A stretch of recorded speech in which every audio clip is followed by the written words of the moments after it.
وقتی که به پیامبر صلی الله علیه و نزدیک شد ناگاه فهمیدیم که وی از اسلام میپرسید است. اسلام چیست یا رسول الله؟ بعد پیامبر صلی الله علیه و گفتن که 5 وقت نماز گفتن در یک شبانه روز. یعنی اسلام خیلی که اکمل جان پیشتر سوال دادن که کسی که لا اله الا الله گفت آیا وارد بهشت میشود یا نه؟ فقط مجرد گفتن کلمه همان وقت وارد بهشت میشد که مثلا یک کافر ساعت 8 سحر کلمه گردان بعد 12 حالی پیشی نشده وفات کرد، بله فایده میده. لیکن اگر اسلام نبیارد کلمه گرداند ولی یگان عمل نکند که این کلمه برایش فایده نمیکند. چون که ببینید اسلام چیست یا رسول الله؟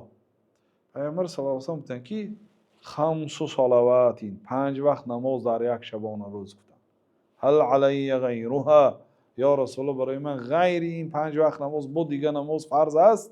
گفتن که لا الا ان تطوع، دیگر فرض نیست، این 5 وقت نماز به تو بس است، دیگرش فرض نیست الا ان تطوع، اگر زیاد کردی تو نماز شب خوندی، نماز ضحی خوندی، تحیات مسجد خوندی، اینا همش نافله هست، نماز شکرانه طهارت خوندی، اینا تطوع یعنی که اضافگی نافله. بعد پیامبر صلی الله علیه و سلم و صیام رمضان، این چنین برای تو روزه داشتن ماه رمضان فرض است. یعنی اسلام چیز گفته بود؟ سوال نگفتن که اسلام میگی کلمه لا اله الا الله محمد رسول الله گفت تمام جانت خلاص، نگفتن، بلکه گفتن که صیام و رمضان، روزه رمضان میداری. گفت که هل علی غیره یا رسول برای من غیر رمضان بود دیگر روزه هایم فرض است؟ گفتن که لا الا ان تطوع، دیگر روزه فرض نیست، رمضان فقط فرض، دیگر روزه های پنجشنبه دوشنبه ایام بیز، یعنی وقتی که ماهتاب 13 شبه 14 شبه 15 شبه میشه روزهایش روزه داشتن مستحب است.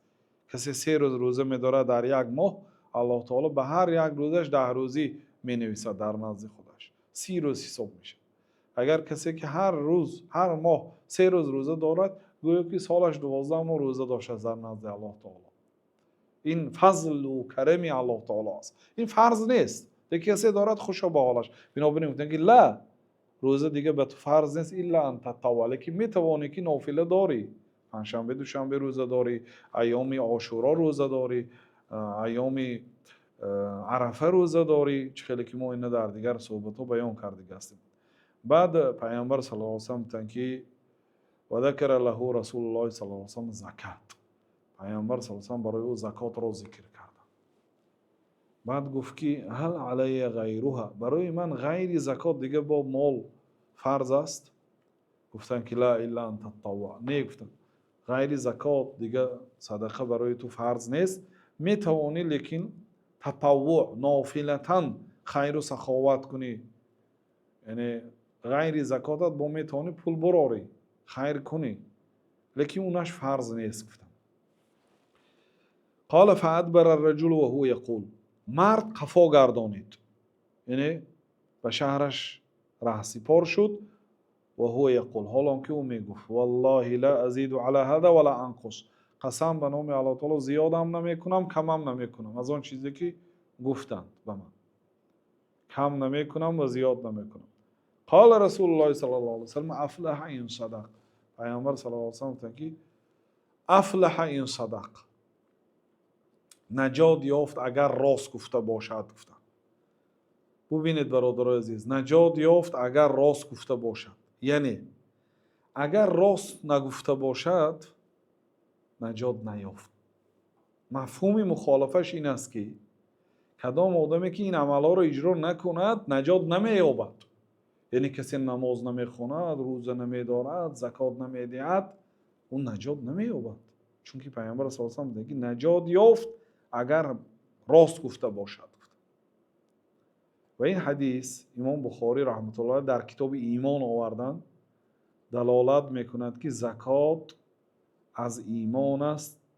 و امام بخاری رحمت الله علیه در این کتاب ایمان خود اقرار میکنند، مقرر میکنند که عقیده اهل سنت و الجماعت این است که ایمان قول و عمل است، زیاد میشود و کم میشود و امام بخاری خودشان گفتند که کتبت عن 1080 رجلا، من از 1080 نفر علم آموختم، همه آنها میگفتند که الایمان قول و عمل یزید و ینقص، ایمان قول و عمل است، زیاد می شود و کم می شود. و این حدیث ها که زیاده از 50 حدیث در اثبات زیاد شوی ایمان و کم شوی ایمان و این چنین از عمل از ایمان بودنش اینقدر دلیل ها، 10 ها آیت و زیاده از 50 حدیث ذکر کردند. والله تعالی اعلم.